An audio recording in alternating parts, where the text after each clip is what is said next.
Okay, this is your makeup instrument.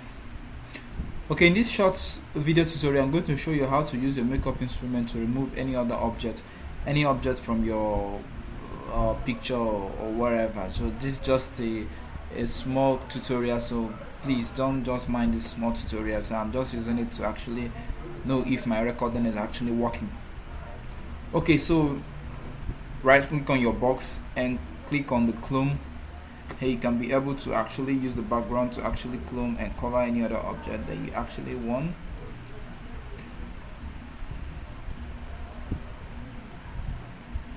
Alright, so remember I'm using makeup instrument, so